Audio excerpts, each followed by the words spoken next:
I mean, where do we begin? I mean, to be accelerating so many companies virtually and running these tech summits, one thing I always say is some of the innovations, I would start by saying, when you think about Silicon Valley as a tech hub of innovation, you create solutions for problems that fit your needs. And for a very long time, innovators in Africa was creating solutions for the world and not for Africans, and by default for the world.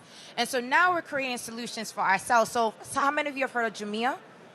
Right? Amazon tried to scale in Africa. Jumia beat them as the first unicorn. Why? Cash on delivery. Because culturally speaking, we don't have mobile payments, but yet we have mobile money. And we also have a culture of paying on the spot based on arrival. So you look at Jumia became the first unicorn on the African continent by understanding that we need to build solutions based on our problems. And by default, that application is actually being applied in Europe, in Latin America, in the Caribbean, and in parts of the US. And so that's one example of what's happening where we're building innovative companies to fit our needs. Second, going back to that example I showcased about what Orange did from France to come into Cote d'Ivoire, you're seeing many corporations and foundations are seeing Africa as a place to not only pilot the ideas, but actually really scale their ideas. Because like I said before, when we look at populations of growth as an innovative company, you usually target the US because you have 300 million people and you have a surplus where they could buy these products. But what's happening now in the African continent, when you build and scale for Africa, you're actually already building and scaling for the world. Because there's so many different perspectives, there's so many different cultures that's coming into the African continent.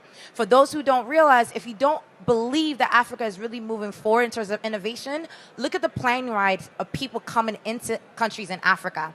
It's extremely diverse. You see all different nationalities coming in to start businesses, to scale businesses, and then tell some people, yes, Africa is open for business, but Africa is also open for disruption, which means you need to think differently when you think about Africa and investing in Africa, where you're not coming in for 3 weeks and say, oh, I couldn't build a business, so Africa is not ready. Because Africa is 54 different countries, and how you build in South Africa might be different than how you build your company in Nigeria versus Ghana and the like. And so when we're looking at innovative companies like Jumia Foods, right, or even like the satellite launched in space by 3 local citizens in Ghana, we're seeing that more innovation is happening at the grassroots level, where once they make mainstream media, that's when you see all the support. And that's something that I would say that's still sad, where the economy in the US is built on supporting innovation. So if you're seeing all these innovative practices that happen on the African continent without an economy to support it yet, imagine in 2020, when we have this decade for Africa, what that will happen to the exponential rate of companies, but also platforms, corporations coming into Africa to scale. MTN, I'll give you a final example. MTN actually launched mobile money payments in Ghana last year that went viral. Not yet have you seen any mobile company on the planet done a mobile payment platform like MTN in Ghana did.